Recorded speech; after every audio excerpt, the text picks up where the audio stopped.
Resume recording. Thank you. So the answer to this question is we're going to have a workshop and get everybody on the same page. Thank you for reminding me. A guideline provides instructions or descriptions on why or how to undertake a task, while a tool is something used to undertake a task. Which of the following is not listed as a guideline and tool in the requirements lifecycle management? So is it information management approach, a requirements architecture, a business analysis approach, or domain knowledge? Doesn't appear anywhere in guidelines and tools in this entire knowledge area. It's not listed. Does domain knowledge appear? Yes. Okay. And business analysis Yes. approach is Oh, there. yeah. Yep. Okay. How about requirements architecture? I've not architecture. Maybe not. Yeah. Okay. How about information management approach?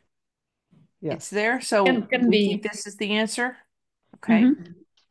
Can anybody? Oh, the incorrect answer is architecture. What? So requirements Yep. architecture is utilized to understand the relationship with other requirements and work products while prioritizing requirements. Let's find out where it is, the guideline and tool in chapter 5. Guidelines and tools, beginning with the first one, I trace. see it now. Yep. It's Yep. on 5.3, prioritize requirements. Okay, we got that one there. Business analysis approach. This is not one of the guidelines and tools, making it the correct answer. Now,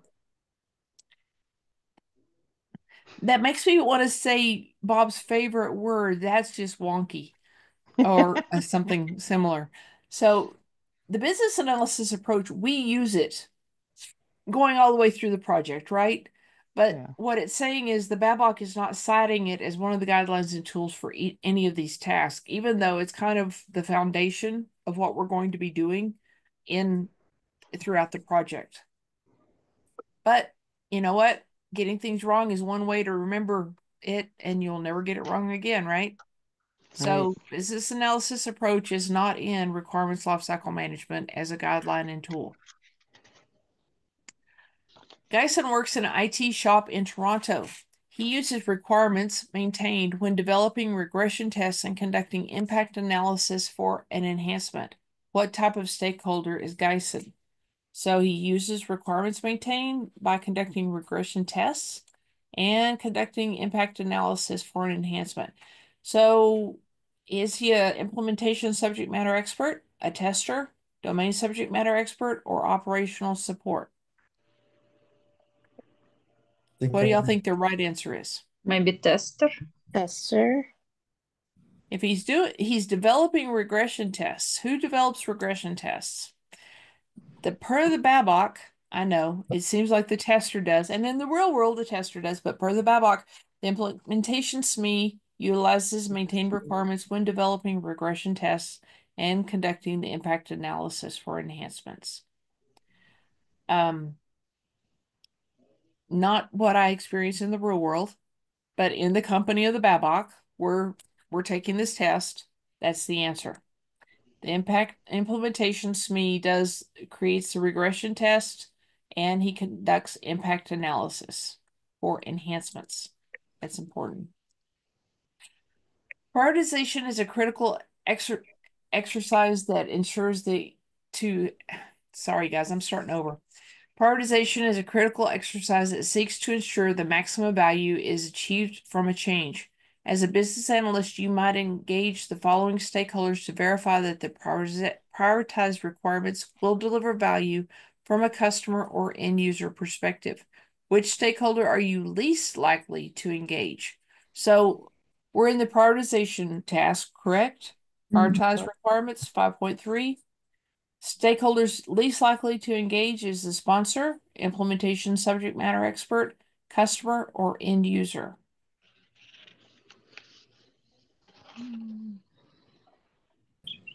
You want to verify the prioritized requirements will deliver value from a customer or end user perspective.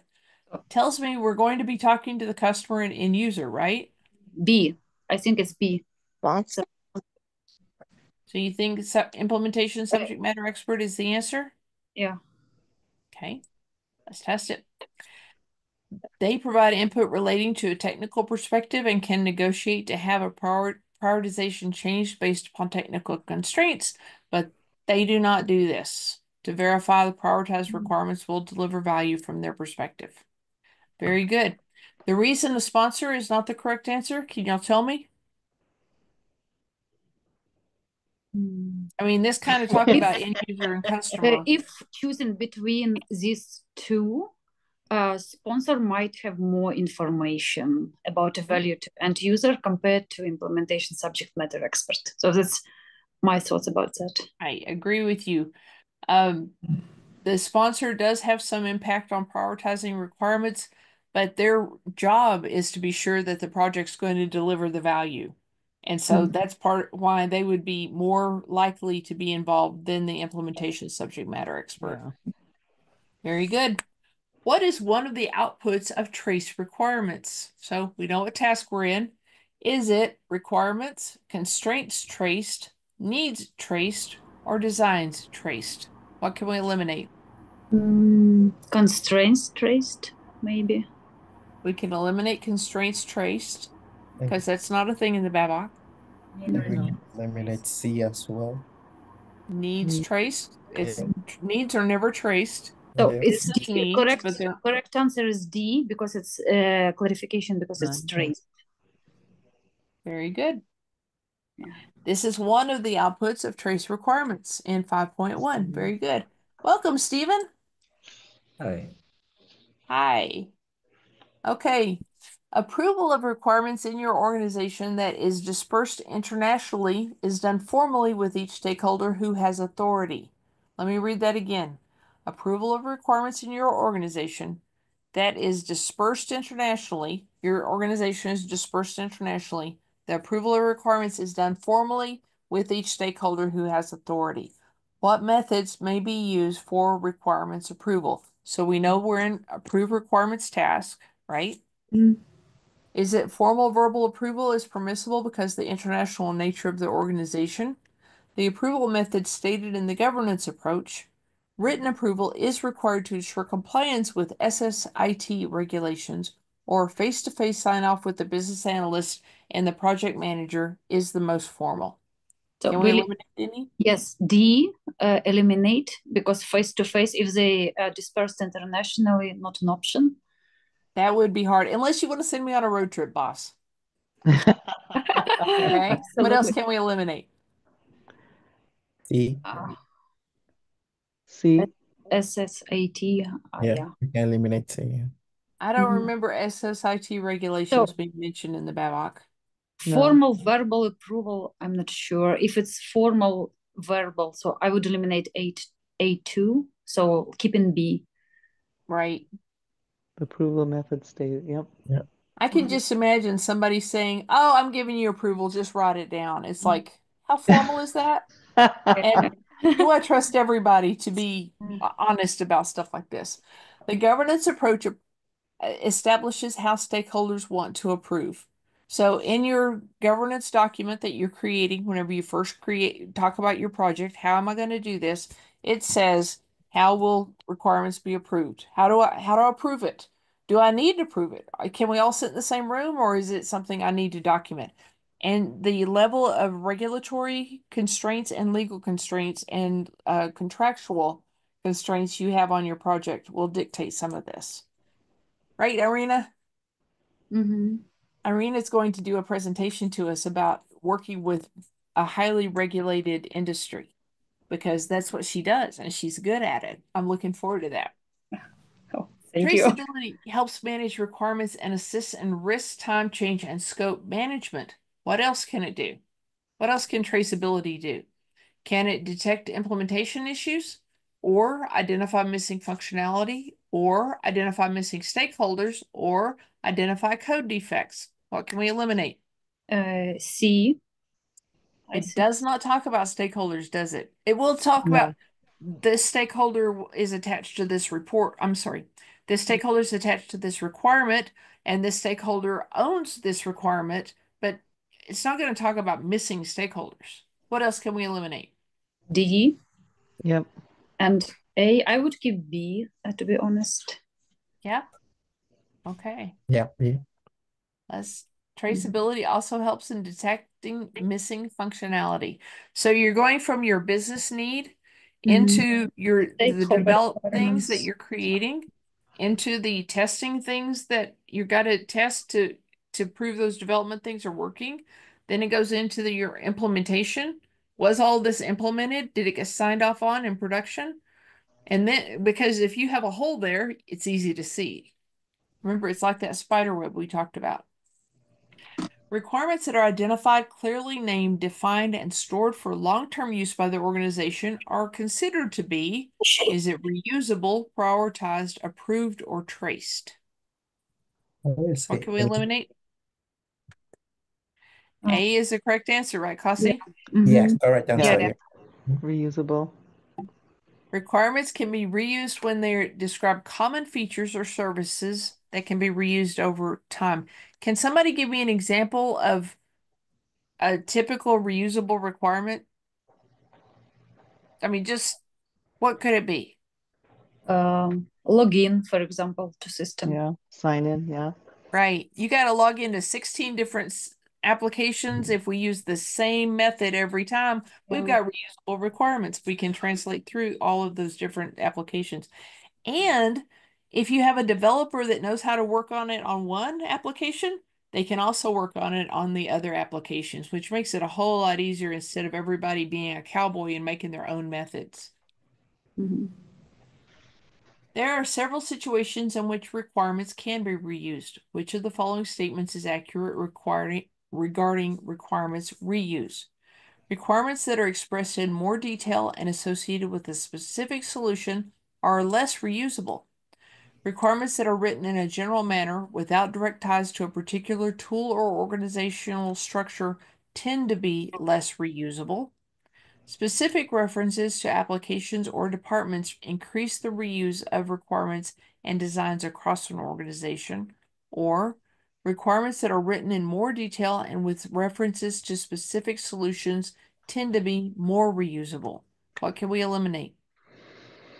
We can eliminate Last D. one, D. D. If it's very, very specific and tied to specific solutions, how can you use it for other solutions, right? What else? We can also B, eliminate. Yeah, because if they are in general manner, they are reusable. yeah, they are reusable. Right. So yeah, So that this one. contradicts this part up here, right? Yep. Okay. Details and I would also say C is the same way because it says specific references to applications or departments increase the reuse of. Wait a minute. in more detail and associated. So A is the correct answer. Yeah, I would say A is the correct one. Detailed requirements are less reusable. I agree. This is true, making requirements less reusable. So if they're too detailed or associated with a specific solution, they're going to be almost impossible to reuse. Yep. A requirements management tool may be needed to trace a large number of requirements. What is this tool called, according to the BABOK? Is it a change management system, requirements management repository, traceability and relationship management system, or requirements organizational system? What is it called?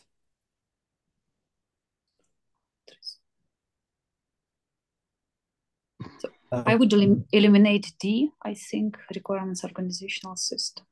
Yeah. Okay. We're not talking about changing something up here, right? No, so we can get rid of change management. We can eliminate change management. I think I So will we're down to B or C. B Why do you like B, Kazi? because that CDM is not really. It doesn't sound good to me. That's all. Like So really, you I think I C don't is a know. made-up name? Yes, Let's I mean test I B. think so. Okay. Requirements management tools repository can be used to store and manage a large number of requirements. The tool can be as simple as a text spreadsheet document or as complex as a requirements management system. How many of y'all have experience? Just raise your hand with Jira. You ever use Jira? Okay. Yeah, we Have you do. ever used Rally? No, we use R4J plugin on top of Jira, specifically for requirements management. Okay. There used to be one called TFS. Yeah, we used it before. Yeah, we use DevOps. Well, the programmers use DevOps, and they're trying to get us to use DevOps. Right. TFS changed its name to what, Bob? The Team Foundation server is now Azure DevOps. That's right. That's right. Okay. So if you used any of them, they're similar. They have a UI that you put information in, and you can pull information out by a report or looking at it on a Kanban, but it's basically an interface that you put information in specific fields. Yes, Bob. Mm-hmm. You would humor me for a moment and let me have the screen. I'll share a couple of graphics that may illuminate your understanding of these ideas. Please do, Bob.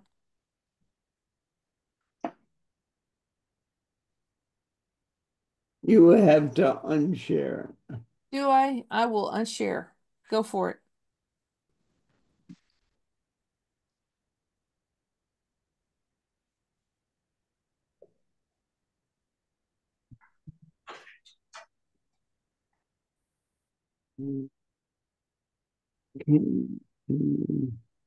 How do I actually make it shoot? I made you a co-host to There make we it go. easier. Yeah, no, you're fine. Can you see that? Yes, we can now. Yes. All right. So, hang on. No, I can't see it. All of your beautiful faces are covering it up. There are some things we cannot solve for you. Yeah. All right. Now I can see. How about that? Okay. We're running a highly professional, efficient thing here. All right. So, the way I think about traceability and requirements actually is in the diagram on the left, kind of in blue.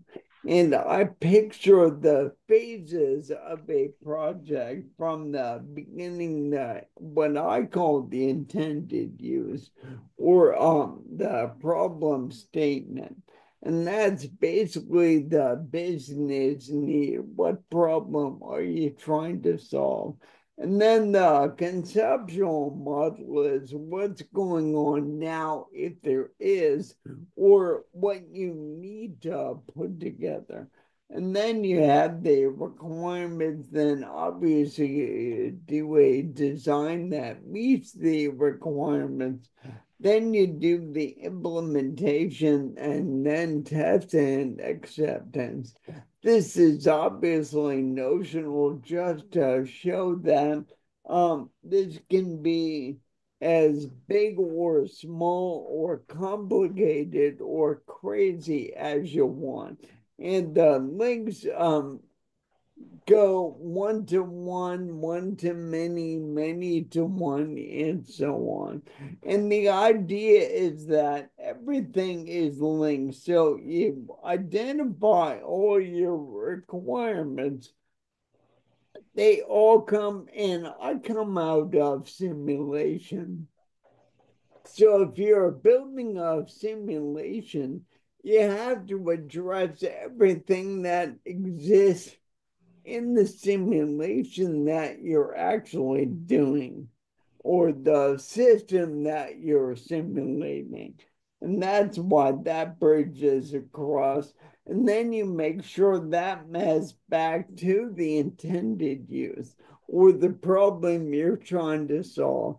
And that makes sure you don't miss anything that you need. It also makes sure that you don't do any work you don't need to do. Now, what's the other half of this? And a system that can do this, actually, and this is part of a slide deck that talks about the system. Tracing every single one of these might be a Kanban board for each column, for each phase of all the items, and then those items are linked between Kanban boards into the kind of tree-based structure that you see here going left and right. Now, here's where it gets fun. You also have an overarching design or hierarchy of the entire thing you're trying to build. Everything has a place in it.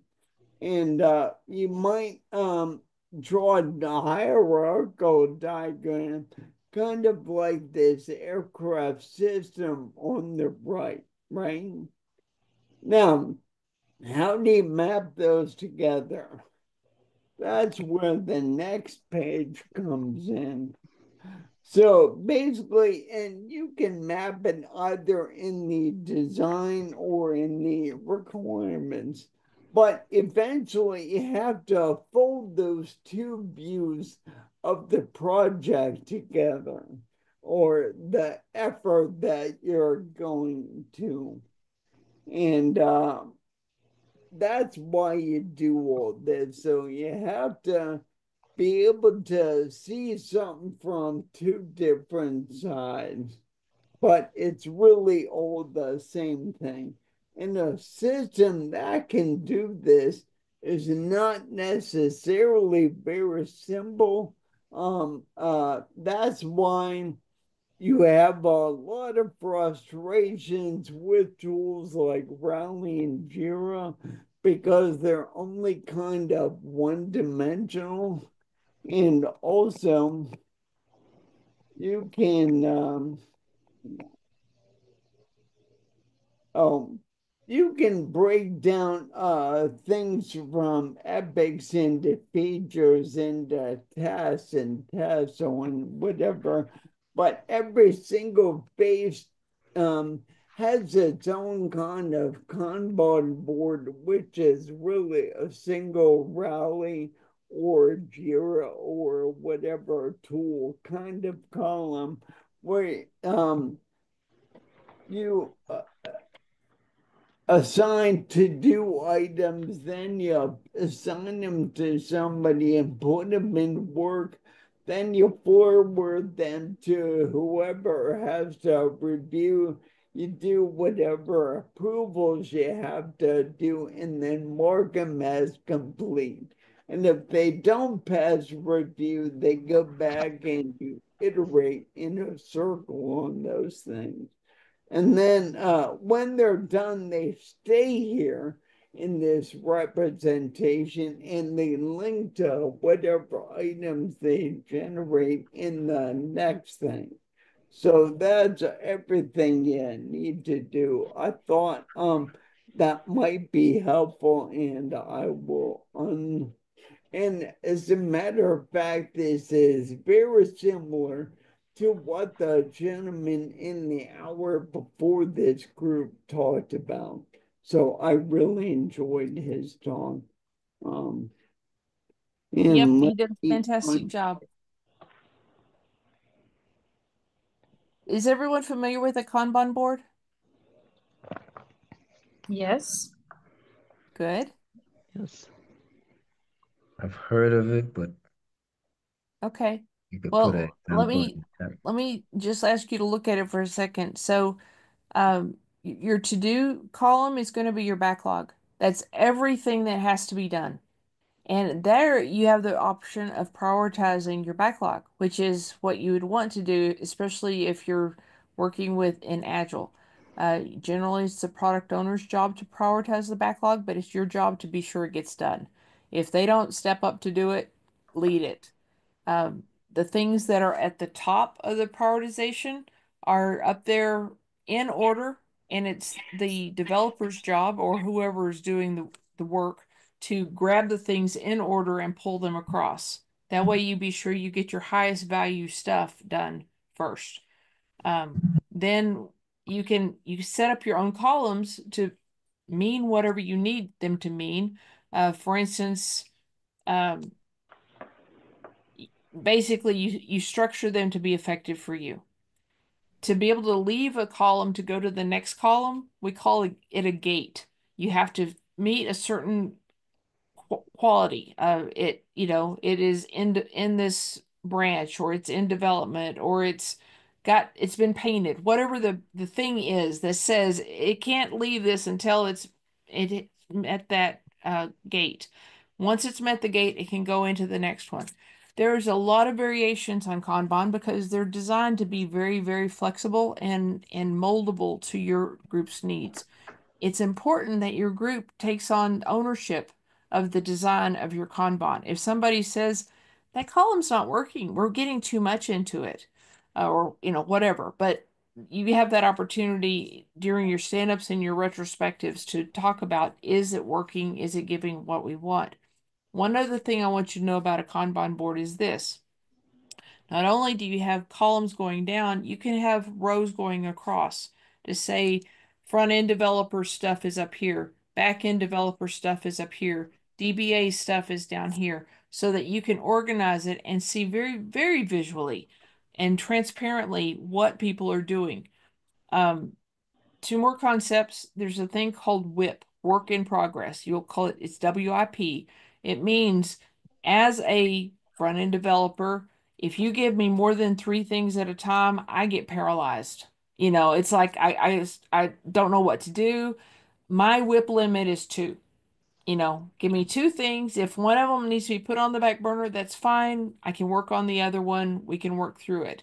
But WIP limits are a very, very valuable tool, especially for people that get analysis paralysis, or if they get paralyzed with too many choices. The last thing is, you track when things move from one column to another. That way, whenever something moves from into this column and it moves and it's been there for 5 days, it's easy at stand up to say, I noticed this has been here for 5 days. Let's talk about why it's there so long. Are you having a blocker? Because sometimes people don't know to speak up. So tracking how long things are in each column, you can do it manually if you have a small board. If you get a big board, a tool is a really valuable resource to use. Bob, did you have something else you wanted to add? Yeah, just real quick, when you're breaking things down in the hierarchy, you can the design hierarchy, or from epics and stories and tests and whatever, they can all lay in extra columns with links between them in a properly designed tracking board. And there will be one of these for each phase, and the columns and representations might be a little different in each one. But the point is, and you can have this such a system message people saying, hey, this has been assigned to you, or you can say, how long has this been in work? And you can show dependencies. There will also be a place, a different view of this, where you can show the prioritization from the backlog. So there's a ton of ways you can do this. I just wanted to share this because I think I'm Mr. Picture, Mr. Diagram.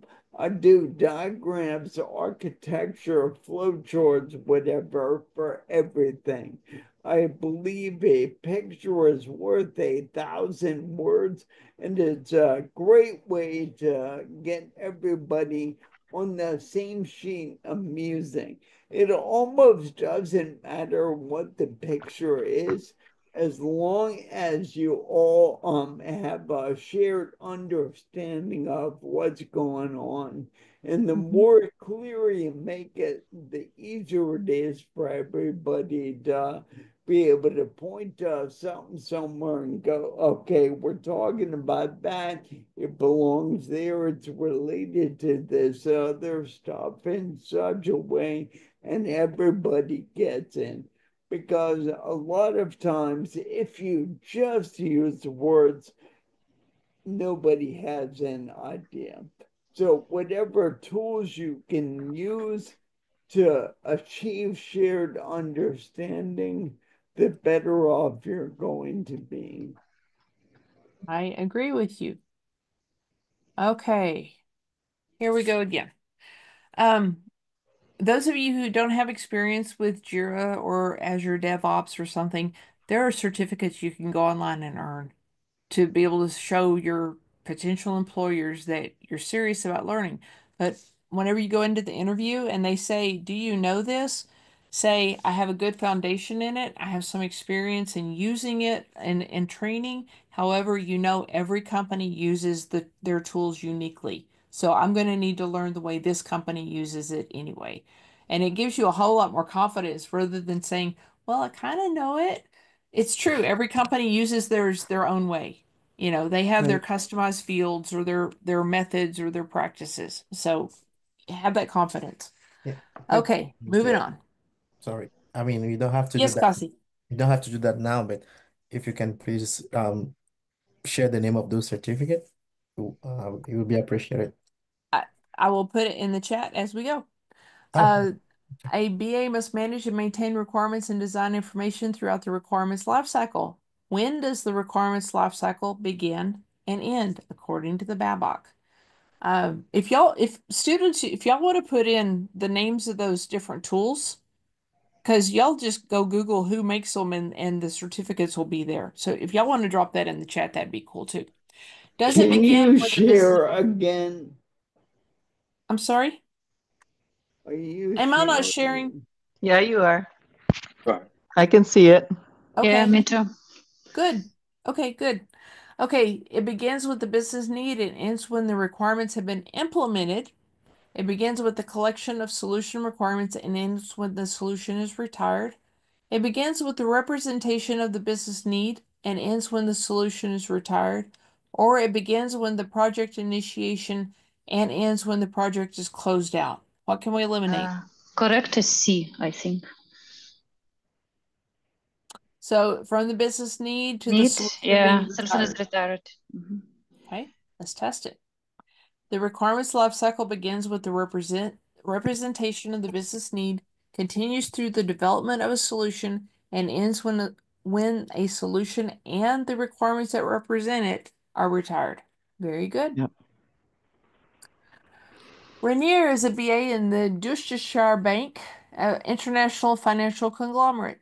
He is starting to evaluate a requested change to a requirement for the initiative he is working on. What are the outputs of this process? So, what task is he working on?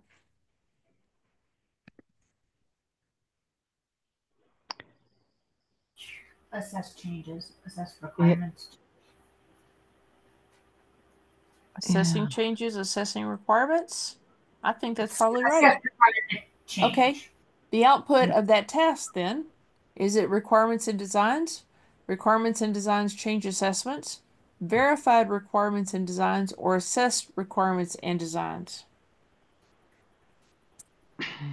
I think it's A. I think D. You think it's D? D. Yeah. Okay. Assessed. Has Bravo, to be, B. yep. Okay. This is an It's B. inventive name, so correctly worded. Requirements and design change assessments are the output. Requirements and designs change assessments are outputs of the assessed requirements changes. So here's the task. And we go to change assessment is one of the outputs, requirements is one of the outputs, and designs is one of the outputs. Okay. Yes, Kasi. Quick question. So during the text, right? So literally when it says a requirement and design change assessment, there is no other option or any other case that we may found assessment of requirement and design. He's evaluating a change to a requirement. Oh. So if he's I'm evaluating talking a about the change, name itself. I mean, I get the question, I guess. okay. The way the word right, we have requirement and design, change assessment. That's what the BABOK has, right? I'm asking if in any instance, right, we may have something like assessment of requirement and design for the output. I don't know if I'm making any sense. I'm not catching you, but you may be making sense. Okay, so here is change assessment, proposed change, requirements prioritized, and designs prioritized. These are the inputs, and then the outputs. We were talking outputs, weren't we? Yeah. The outputs. On this, and I may be wrong, y'all grab your BABOK and check. I've got the requirements change assessment and design change assessment. That's right. So it's not requirements and designs, it's requirement change assessment and design change assessment. It's on page 92. Does that make better sense now, Cassie, now that we know what Yes. we're talking about? Yeah, it makes sense. Thank you. Okay. You're welcome. I appreciate you speaking up. Okay, Stefan works in an IT shop in Vienna. He's in charge of identifying and managing risk associated with solution design, development, delivery, implementation, operation, and sustainment. What type of stakeholder is Stefan? So if he's in charge of that, is he a sponsor, a regulator, a project manager, or a domain SME? Can we eliminate one? Manager, maybe correct C. You think he's a project manager? In charge of the manage risks. I think I second that as well. I think Yeah, so. me too. Okay, Okay. let's test it. Project manager is responsible for identifying and managing the risk associated with solution design, development, delivery, implementation, operation, and sustainment. That's his job in this task. Good job. You are the BA in an effort, and one of your stakeholders references the proposed change to confirm compliance standards. What type of stakeholder is this? So if he wants to confirm compliance standards, Regulator. Regulator. So compliance, regulator, and Yep. legal kind of always go together. Changes are likely to be referenced by auditors to confirm compliance to standards. You are completing the requirements document and the stakeholders have approved the requirements. Which stakeholder needs to access those approved requirements from a risk perspective? So they are approved. Would it be the business analyst, the end user, the project manager, or the regulators from a risk perspective? Project manager. Project manager. Okay. As they manage the The risks. project manager is responsible for identifying and managing risk associated with solution. I just read all that before. So they may need to have continued access to the approved requirements. So this is ongoing. Even after the solution is implemented, they still need to be able to do this, right? Which one of the following roles would be most interested in maintained requirements and why? So maintained requirements. Project managers who will be able to complete projects faster if the requirements are properly maintained. Sponsors, because these future projects would be less expensive if requirements could be reused. Other business analysts, because future projects may utilize and extend any maintained requirements. Or implementation SMEs, because they will use them to develop regression tests and conduct impact analysis.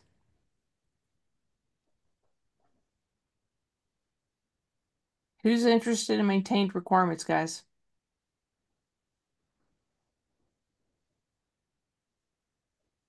So I would eliminate A. Yeah, so it's not a reason to complete project faster for sure.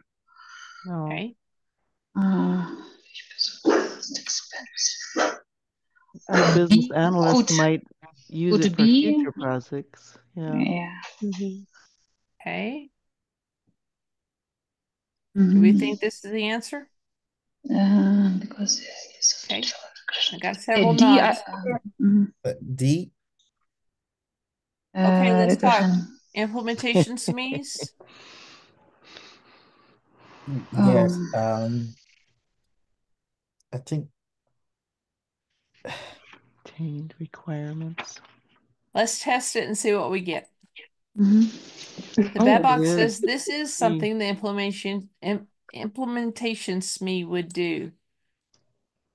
This is a nonsense answer. In addition, other BAs are not on the list of stakeholders for this task. Right. Mhm. In the real world, maybe that makes sense, but we're Mhm. going according to what the BABOK says every single time. Continual prioritization is best described by which of the following statements? So we're in the prioritization task.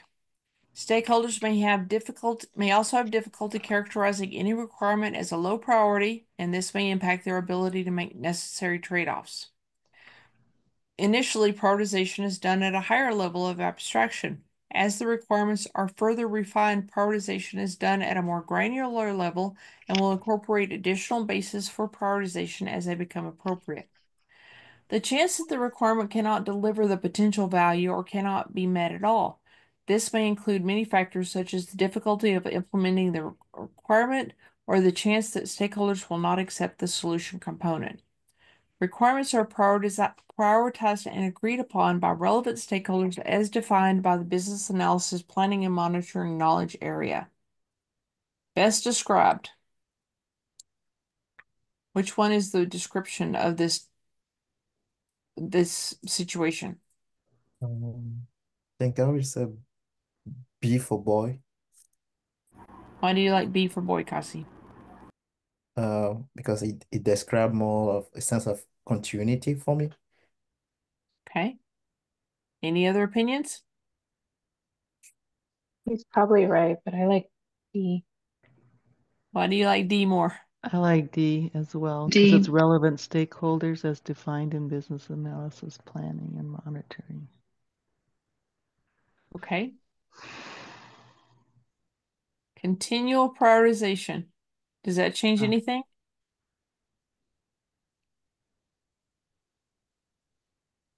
Okay, I've got several votes for D. B Let's may be test. better. Yes, if D. choosing between B and D, yeah. Okay, let's test D. Oh, This is the definition for the basis of prioritization. This is a definition for continual continual. prioritization. Okay. Makes sense. So if you got that wrong, you need to mark 5.3.4, point 1, and point 3.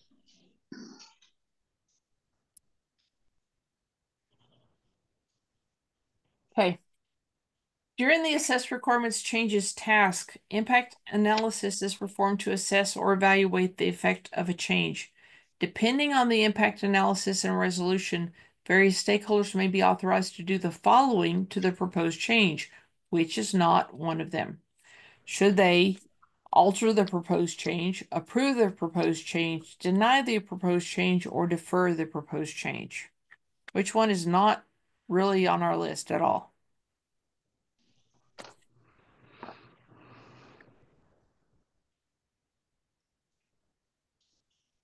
Is it A?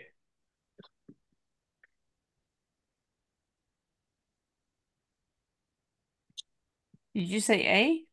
Yes. I second that as well. Thank you, say. Okay.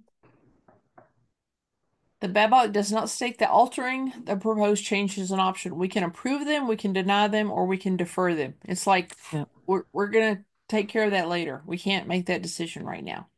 Question, please. So in Sorry, real say that life, again. right? A question, please. So in real life, right? Once we have the proposed change, right, and for whatever reason, maybe because of cost, impact, or even if the stakeholder change their mind, right? Who will be responsible for altering those proposed change, I mean? So you got a change management plan that you created at the very beginning of your project that says if changes need to be done, this person has to approve it, and then the business analyst is going to work with the appropriate stakeholders to explore what the impacts of that change are going to be. Let's say a customer says, I want a shopping cart that has an unlimited number of rows that you could put everything into it. And then they kind of they get into working on that, and then they go, that's stupid. First of all, nobody needs unlimited. Secondly, there's only, let's give them 20 and see what happens if that's enough. And so then they have to go back and figure out, the person that can approve it has to go through the governance process of approving it and then say, okay, developers, what happens if we go from what we had to this new idea? Are there any impacts? Do we need to do anything different? Does it create a new user story? Do we remove user stories? That's one place the traceability matrix makes a lot of sense, because you can see, what is it connected to? Bob, did you have something to say? I was just trying to think about where this is in the Babok and how tiny of a question it is and how subtle it is. And you can overthink stuff like this. I'm not sure any questions on this exam actually get into the weeds quite that far.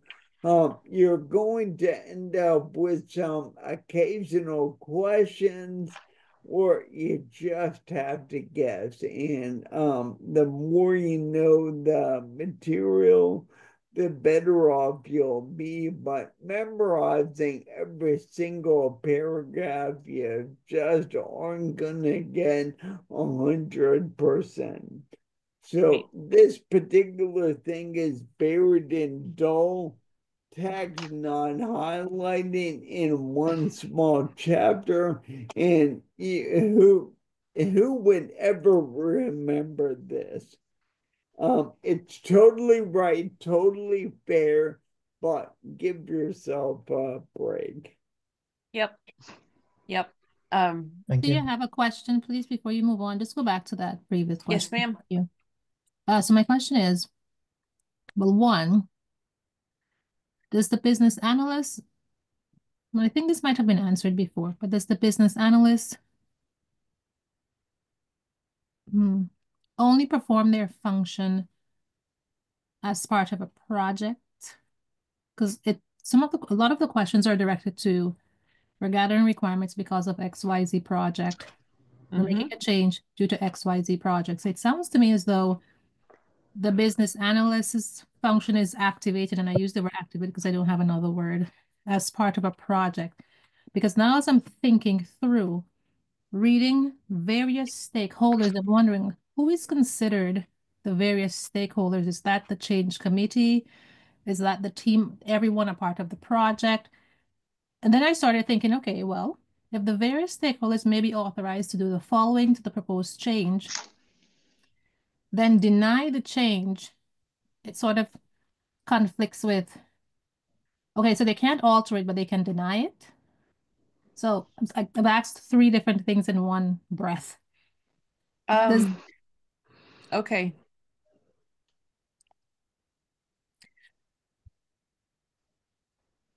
Let me start with, remember that a business analyst does not have to have the title business analyst.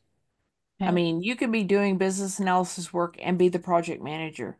You could be doing business analysis work and be the implementation SME. Whoever is in the whoever is in the project doing business analysis work is who we're talking about here. So the title doesn't matter. What matters in this particular situation is, at the beginning of the project, if you were smart enough to do this and you said, in this project, who has to make the decision, the tiebreaker decision on conflicts or changes, then you know who to go to. And then you go to that, usually the sponsor, it could be somebody else, and say, make this decision, or let's talk about it and give us guidance. Does that make sense? Funny enough, when I get asked that particular question, don't directly answer because I don't know. Well, I don't know if the way you've addressed it has answered my question. It could have, but maybe I just Okay. don't understand it. Yeah, I add a few things. One is that all work will be done in a project. It may be small and informal or as big as the Apollo program, it's super formal. So you have to assume that there's some kind of formally defined engagement going on, whether it's for an external customer or an internal one. So many of you will work in organizations as BAs on your own stuff. So your customers are always internal. I almost always work for external vendors and providers with the external customers, and the relationships are rather different. The other thing, as I think about this question, is what does the individual have the option to do? And or what does the team have to do? In reality, you can't alter the proposed change. So it might be a form of deny it and send it back for discussion, but no one person really makes that decision on their own, or if they do, they're of sufficient authority to do so. So I'm not even sure that's a fair question or a fair concept in the BABOK. So the whole thing is worthy of a lot of thought. And just for one throwaway paragraph in the BABOK, yeah. Roberta, let me answer a different part of your question because you asked a couple of different questions there. Typically, if there's a change, it's called a project. But then there's a thing that we have now called continuous improvement, which means you're always examining what can we do better and then making little tweaks. Those little tweaks could be called small projects, depending on how your organization manages it. Um, it may be that you and two other people get together to solve a problem and you make a great improvement. And it's not an official project, but you get it done. So you got a project, which is typically a change, or then you've got a thing called a program, which is keeping a solution running, maybe making minor updates to it as it goes along, but it's a program. So every organization is going to have its own vocabulary, but that's kind of the basis of if there's a change, it's typically a project if it needs to be funded. Does that make sense? I got it. Thank you. Thank you, Or Bob. if it's something simple as, this field isn't working funny. Find out what's going on, and somebody you talk to three people or one doing ad hoc fix, and off you go. That's a project with a beginning, middle, and an end. All the phases are defined. It's a full thing, but it might be tiny. Okay. So Okay, may I just also call out that this is the correct answer. That's A, but it says the BABOK does not state that altering the proposed change is an option. Am I to assume that the BABOK doesn't state it doesn't mean it's not true. That's a very good observation. that So was my point. Let's talk about changes. Proposed change, this should be full, okay? So we will have a discussion. It might be a workshop. We're going to get the right people together to talk about should this be full and with what and when should it be full. Whenever you get to the end of that discussion and you have agreement, you have your requirements baselined, then you have something that you can change. But that conversation, it could be called altering the proposed change. You start out with an idea of a change and you get it refined, okay? But the BABOK never says we can do that. They say somebody's going to bring you a completed baked change to a solution or to a requirement, and you can either approve it, deny it, or defer it. Got it. And the way I think about work done in any phase is you iterate within the phase. That means you continually talk about it, document it until you get everybody on the same sheet of music, and then you can move on to the next phase. However, when you can always modify the work you did, the definitions, the designs, based on what you learn in a later phase. You can modify earlier work that you've done. You can add stuff, modify stuff, take stuff away. So, I mean, you don't want to do this endlessly. You need to lock stuff down. But the classic example of iterating between phases is implement, then test, fail the test, go back, re-implement, send it to test until you pass. But the same thing, hey, I have a requirement, I go to do the design, I need another thing here.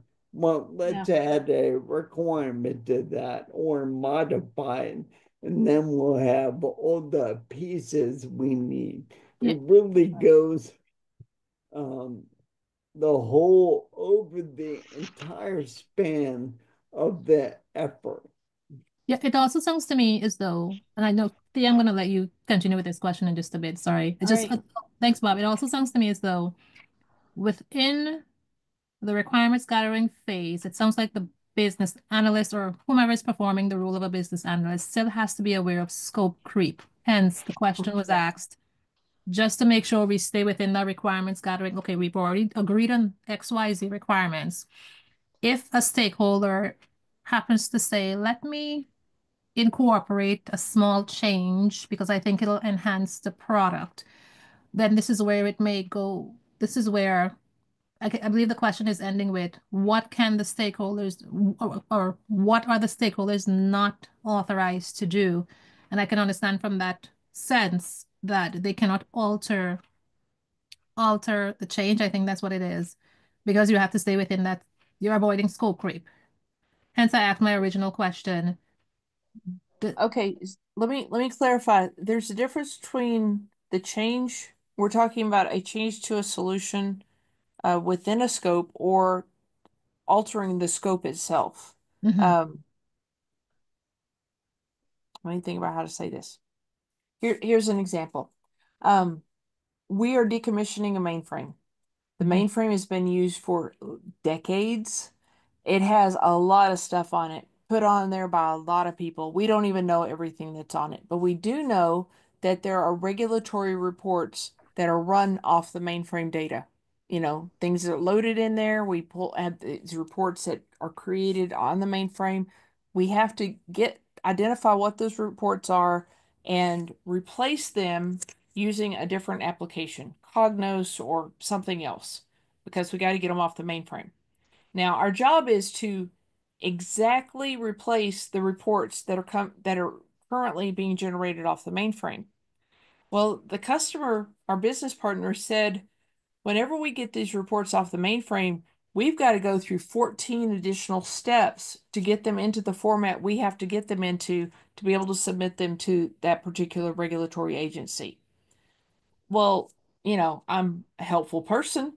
I want to give them what they want, you know, but the scope is replace exactly what we have. So what I did is I went to our product owner, our program manager, and said, what we're giving them is not meeting their need. It's meeting the scope, but it's not meeting their need. And it was up to them to say, do we need to be replacing trying to create what they're actually submitting, or do we need to give them what we had on the mainframe? And they had to go through what is the effort, what is the lift, all that stuff. They have to decide, is it within scope? If it were not in scope, we would call it gold plating. We would call it, making it better than it has to be to fulfill our obligation. But if they do decide it's within, it's not going to add too much work, we accept this amount of work, they just say that it's okay, it's within scope, we're going to go with it. They have to make that decision. It's our job to be the soldiers at the gate to say, no, you can't come in. That you're out of scope in a nice way. I got you. Thank you for that. You're welcome. It's fun to be able to say, that's a great idea. Let me take it back and we'll see what we can do, but I can't make promises. Okay, let's go back to the questions. What must happen to enable requirements reuse? What must happen? The requirements must be stored in a document repository. The proposed requirements need to be baselined. The requirements have to be verified, or the requirements must be identified, clearly named, and defined. D. Correct is D. Quote, requirements that are candidates for reuse are defined, clearly named, identified, clearly named, defined, and stored in a manner that makes them easily retrievable by other stakeholders. Identified and clearly named. This is part of that numbering system I showed you. Everyone is unique. And honestly, guys, it is so much easier to say requirement 47 rather than, the one that's about the entering your name, but it can't have any special care. It's so much easier to have numbers. Approval of requirements and designs may be informal, formal, or informal. Which of the following refer to requirements that have been approved? Are they milestones approved, requirements approved, statement of work approved, or WBS? Can somebody tell me what WBS stands for? Work breakdown A work structure. breakdown structure. Good job. Okay. So correct is B. I think requirements approved. Requirements approved. So you don't think it's milestones approved? Approved and ready to use in subsequent business analysis efforts. Right. Very good. As a BA on an initiative, you are documenting relationships that exist between requirements. While traceability is valuable, you balance the number of relationship types with the benefit gained by representing them. Relationship types with the benefit gained. Which stakeholder would be required to approve these relationships? So we're in traceability. Would it be the stakeholder tester, project manager, product owner, or sponsor? Which one has that job in traceability? We go for D like David. Any other votes? I would say project manager. Yeah. Project I was gonna say manager. B. Yeah, project manager. I was gonna say B. Yeah. A lot of votes for B. Sponsor should always go. The sponsor is required to approve the various relationships in the trace requirements task. The project manager ensures the traceability supports project change and scope management. So the project manager does have a role in there, but that's not what the question was asking. Hossie, you're gonna pass this test, dude. Easy peasy, man. Thought C actually, but Would you like to see C? The product owner is not a stated stakeholder for the trace requirements task. That's true. Doesn't mean it's not true, though. In the real world, you might use that, but that's not what the BABOK says, and you got to learn what the BABOK says. The sponsor creates the environment in which the work is done and approves resources. The product owner is the one who thinks in detail about what the business needs and how to get it. And then the PM manages the details of the work, and the BA thinks about the details of the work and helps everyone talk to each other. So that's a total PO role to my little P brain. Thank you, Bob. But Okay. the BABOK is right and Bob is wrong. You are a business analyst working on a regulatory project. The lead business analyst asks you to prioritize requirements in order to meet the regulatory demands imposed on the organization or other stakeholder interests. What factor is influencing this prioritization? Is this one called time sensitivity, risk, penalty, or governance? To meet the regulatory demands? Governance. Maybe penalty? Penalty is the prioritization factor that speaks to the consequences of not implementing a specific requirement. So it's like I worked at a laboratory, Quest Diagnostics. We had to rewrite the entire laboratory management system. The penalty for not doing that was such that it wasn't worth it to not do it. We needed to do it. We didn't want that penalty. I have worked at other places where it's like the penalty was we will eat that $20,000 because it'll cost us $100,000 every year if we do what they want us to do. So it made more sense to eat the penalty than not. But penalty is what we're talking about. Jesse is a BA in an agile environment. The developer has raised issues with the proposed solution, stating there may be a risk that the solution is not technically feasible. Jesse advises the stakeholders to prioritize the requirements and put the riskiest ones at the top of the list. What is the rationale behind putting the riskiest ones at the top of the list? So we're in prioritize requirements task. So is it to implement a proof of concept to ensure the solution is technically feasible? Mitigate the risk as early as possible to lessen probability and maximize impact. Minimize the resources that are spent before learning that the proposed solution cannot be delivered, or to ensure adequate time to fix the problem should it occur. So which one is the right answer? B, maybe. Mitigate the risk. To mitigate the risk? Yeah, I say C. C. Okay. Actually, C. C. Okay. So the reason it's C is if you put your riskiest stuff first and you find that it fails, you don't have to finish the rest of the project before you figure it out. You haven't spent all the rest of that money and time and effort and frustration.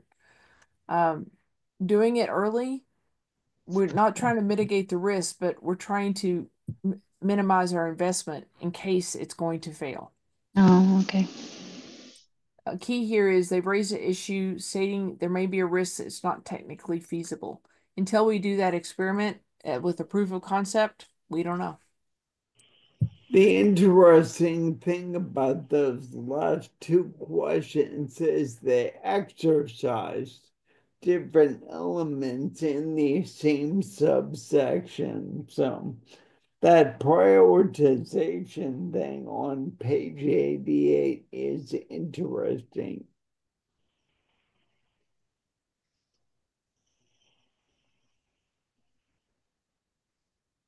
Okay. Carrie is a BA in her organization that has several lines of business. The company is implementing a new solution, one line of business at a time. Carrie is ensuring requirements remain accurate and consistent throughout the change so that they're relevant to future endeavors. What task is Carrie executing? Is she executing trace requirements, maintain requirements, reuse requirements, or assess requirement changes? Which one of these is not a task?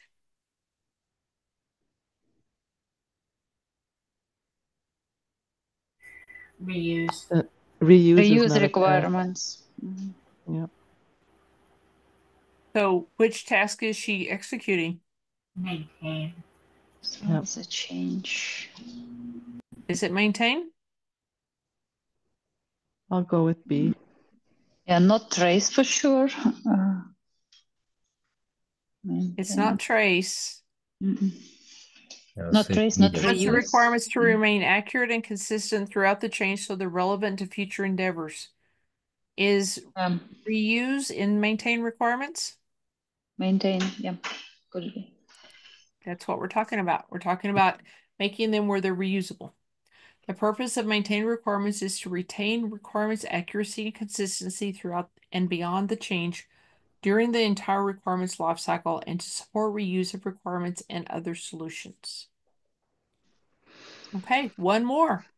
Nate is a senior BA at the NRO company. He's working with Rod on completing the requirements prioritization of all the identified requirements. Why would Rod and Nate complete requirements prioritization? So we know we're in the prioritize task. Why would they complete it? To determine which requirements should be completed first, to determine which requirements should be changed, to determine who created what requirement based on their position in the organization, to determine which requirements carry the most risk. What can we eliminate? A, maybe. Okay, why do we eliminate A? I think it goes back to answering the question about prioritization. They're prioritizing the requirements. So I think the correct answer probably going to be D. So I didn't eliminate A, B, and C. If we're prioritizing it, this is just my guess. You determine. Okay. Right? Yeah. So what is the purpose of prioritization? See which ones are the most impactful, the ones that we need to get off as a day one. The ones that are more important. To understand which one should be implemented first. Yeah. Or To be sure should be put into work. Okay. So that would mean that A would be the correct answer, right? No. Okay.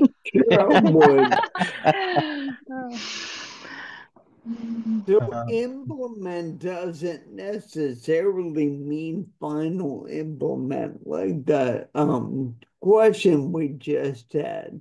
Sometimes you want to address it, do a spike, do a test, do a prototype, and find out it's not going to work. So you want to know that up front. So Tom, but Bob, you're saying, okay, just to make sure I'm clear, you're saying sometimes using the word implement does not mean we're actually implementing something. It just means that we're assessing to see if we can implement. Right. And what the word says there is completed.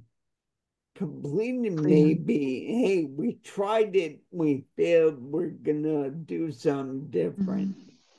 So think of it as which are we going to address first?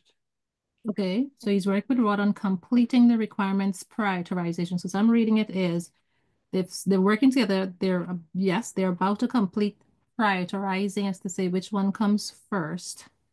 Yeah, the most risky, right? Comes first. So.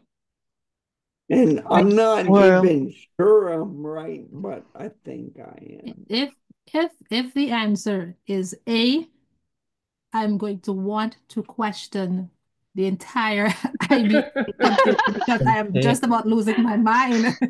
I can't find some of this stuff is subtle, but I'm thinking about it, and you guys talking about it is what this is all about. Like I always tell people, I don't really care if you pass the exam. I mean, I do care because that's why we're here, and Thea totally cares because that's why she's organizing all this. I just want you to be great analysts, and that means being able to think about this stuff and talk about it. Okay, so which one do y'all want me to test? Prioritization talks a lot about the importance, which is why I would think it would be A, but okay.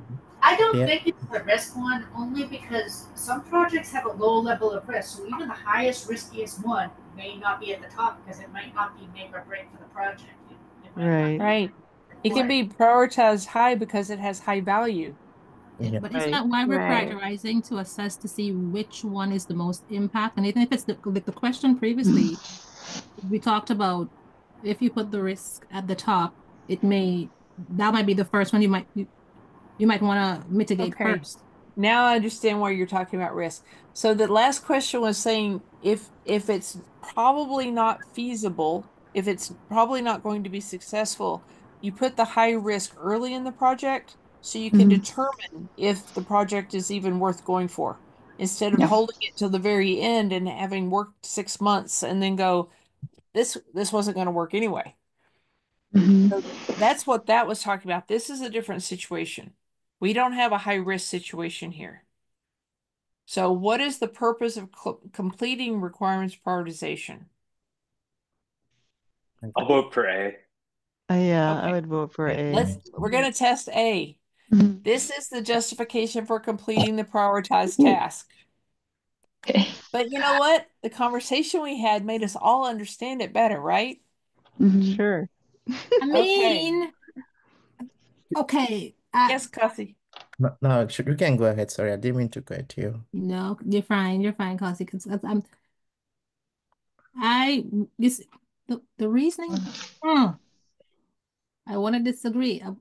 I get your reasoning, Thea, and it makes sense why A is the correct answer based on the scenario you've just used. I'm just really trying to, in my mind, I'm in the exam taking the BA exam.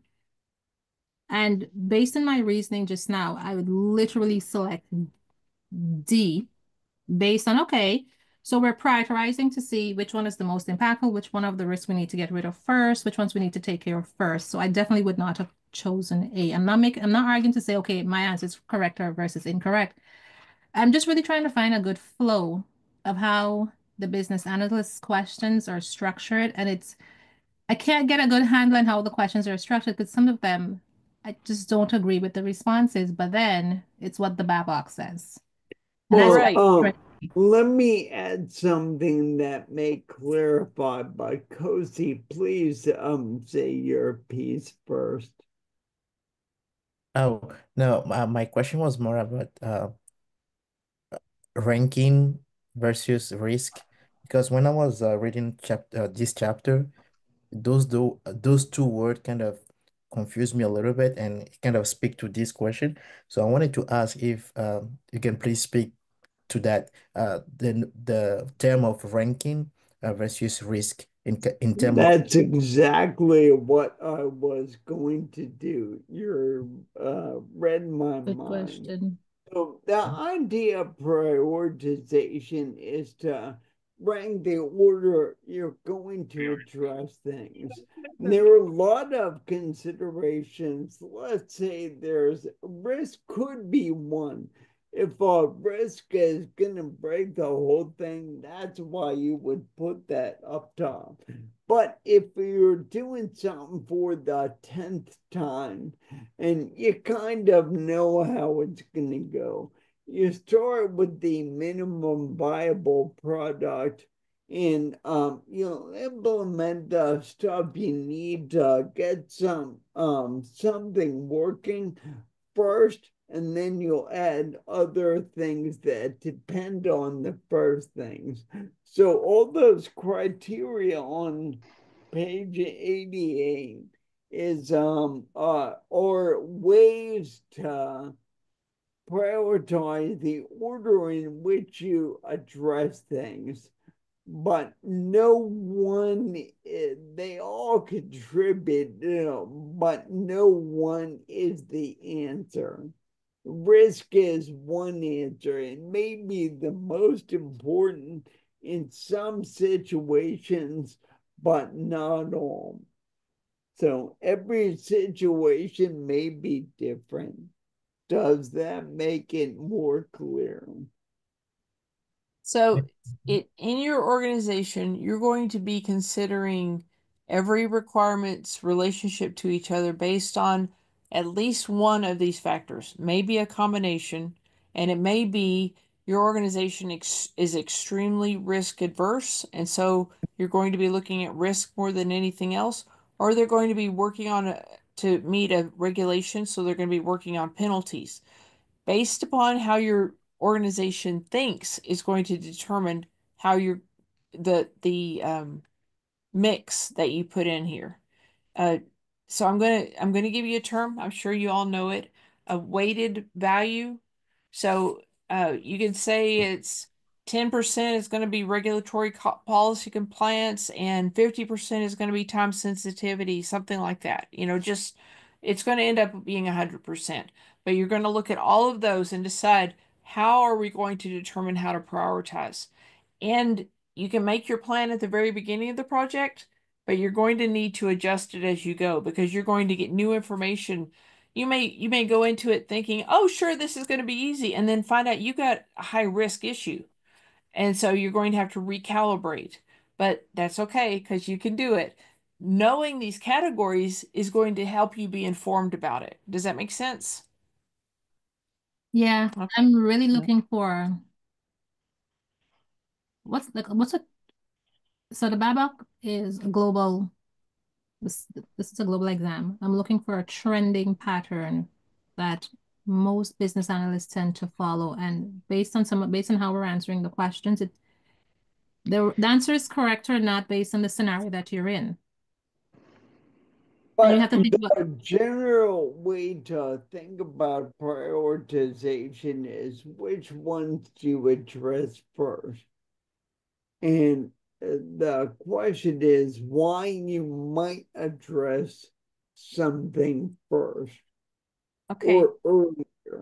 Or if you have to pick two, you can compare every two to each other and rank them relatively, and then they'll kind of bubble to the order that you should address them in. And everybody on the team will be aware of different ones on this list, and that's how you'll do it. So okay. the prioritization is what order you do the work in. Okay, got so it. I'm going to tell you that typically, as a business analyst, most people don't look at all of these categories. Most people start with your business needs, and they say this is the thing that has the highest value, and they may use a Moscow. I'll put Moscow in the chat. If you never used a Moscow, it literally puts everything into one of four buckets. And I tell my stakeholders you need to have basically even amounts in each of the four buckets if possible. You can't put everything in the must do bucket. That just moves it into quadrants, four different quadrants.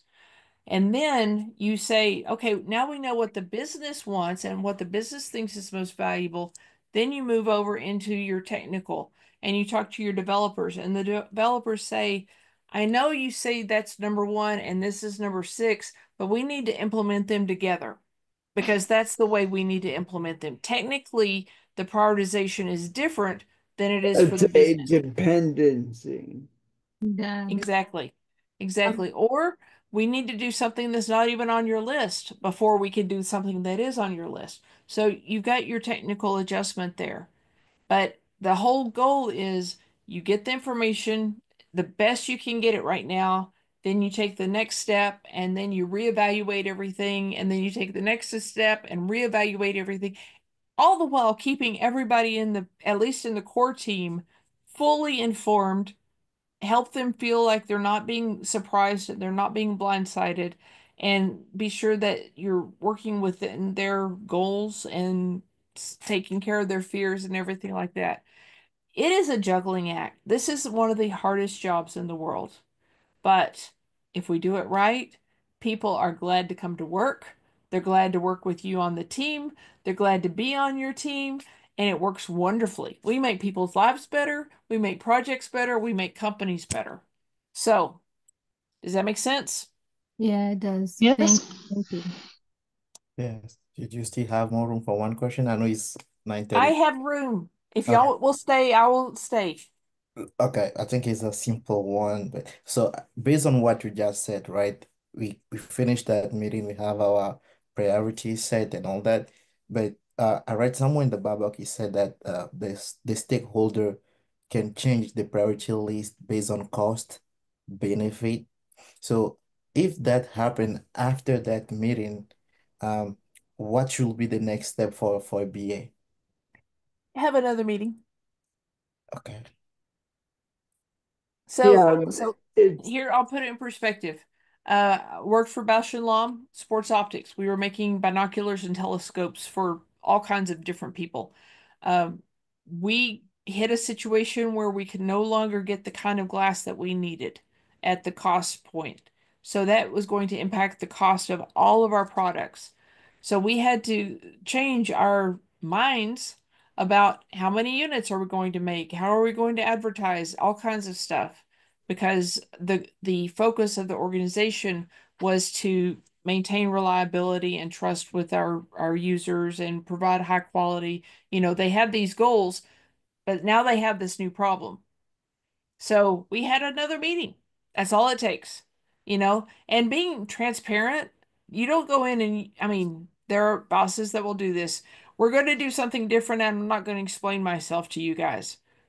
You can't do that. If you don't build trust and transparency, people don't even feel like they can contribute. This is part of the iteration that happens in all products or all engagements. Um, uh, so you might be iterating within a phase to organize the requirements.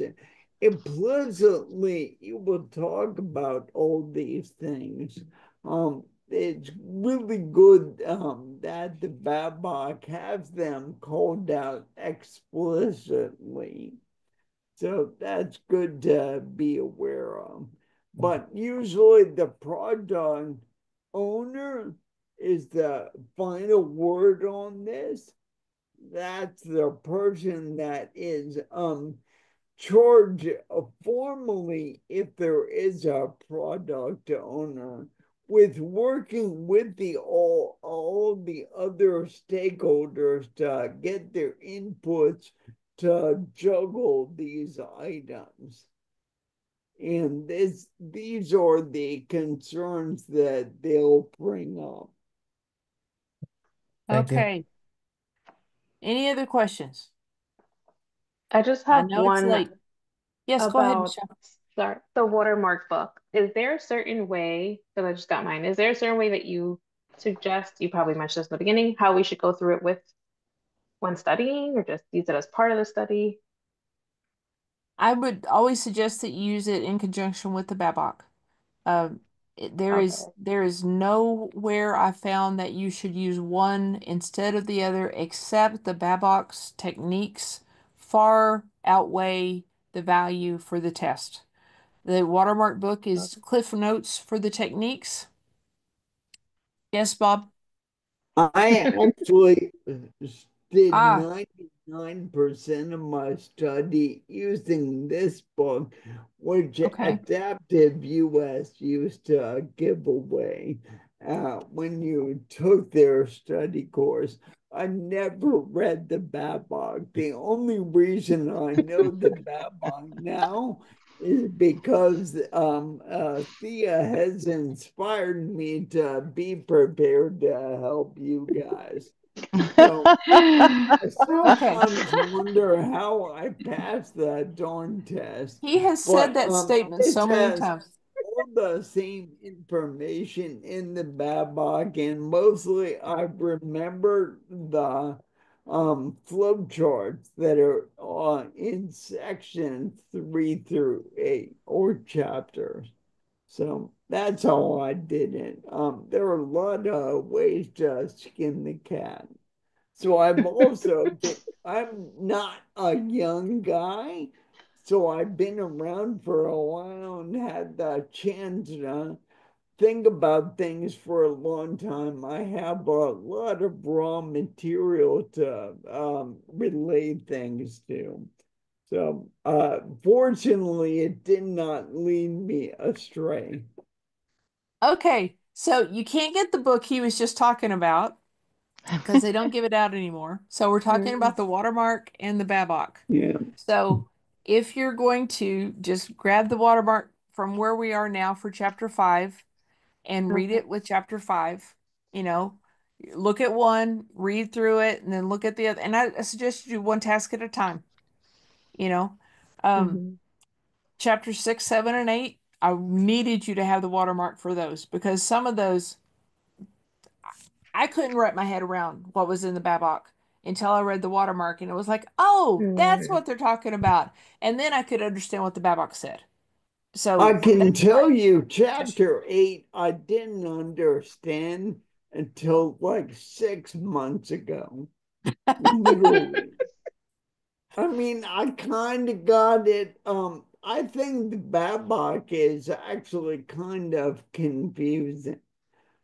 There, And we there's a have reason for that Thea can expound upon. So we've been yeah. talking about making the Babok better since it came out. But you know Bob, how what? much do you want for that book that you just put back in your library there? Yeah, I'm yeah. You all want to sell for it? it with it. You I can loan can it out loan for a it to fee. you when Right. I die, which might be Thursday. Okay, so I really think the watermark book was a deciding factor in many people's passing the Babok, CBAP certification. So I'm really glad that y'all have it. How many of you have received it now? Oh, Yeah, I you got it. Aaron, have you received yours yet? Okay. Yes, I have Okay, mine. and Stephen, you have the PDF, right? Yes. Okay, very good. Let's see. Tamara, are you still on? Okay. I guess she's just in chat. Okay. Um, what do y'all think about going to chapter 6 next week? You got the deer in the headlights sign. You've done really well in chapter 5. And what I've discovered is as you move forward, you understand things that we talked about before better. It's like, oh, that's what we were talking about, right? You've seen that, right? So, what do you think of going to chapter 6 on next week? I mean, you definitely like scared us by saying it was the hardest, but I'm for it. No, it's not the hardest. I'm It's harder. It's not the hardest. Harder. Okay. Okay. Yeah. Okay. I'm So, game. remember, am I still sharing? Yes, I am. Okay, Yep. remember, here's the techniques that I want you to be sure that you go over as you're talking about strategy analysis and uh, analyze current state and define future state. These are the ones I feel are most, this is where you're most likely to use these. This is not an exhaustive list of all the techniques for these tasks. Okay? Okay. I will, And we're gonna read the watermark with it. I suggest that you read the watermark with it as you go through strategy analysis, go through analyze current state in the Babok, then analyze current state in the watermark, and you're going to go, oh, I get it. Then go and look at in this with this goal, I'm going to look at business capability analysis. Then I'm going to go look at business model canvas and go through it that way. I realize 6.1 has most of the techniques here, but I think if you read the two books, 6.1 on one day and then the next day look at that again and say, so what's the goal of 6.1? Now I'm going to go look at the techniques for 6.1. And that's going to take 2 days. Make sense? I dropped them in the chat in case you want to just copy and paste it if you don't want to go to the spreadsheet. But it's right here in the spreadsheet that you all have access to. Yep. Okay? Okay, so we're going to go to chapter 6 next week. Y'all are right on target. You're right on the schedule as I expected you to be. You're making the good grades. You know this is harder than the actual test. The actual test talks more about scenarios. We're getting into the concepts and wrapping your head around the concepts is the hard part. You're getting it though. You're reasoning it out. Your logic is good. I appreciate those of you who are on camera and participating. That makes it my life so much easier. And Bob, thank you so much for joining us and adding your bits of wisdom and experience to our class today. Okay, guys. Y'all have a good All right. evening. Have a good Easter. I'll see you in a week. All right. Thank Thank you. you. You're Okay. fine. Thank you. Bye. Bye.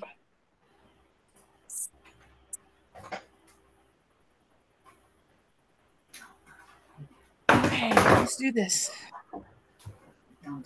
Robin, how are you doing? Sandra, you doing good? Okay.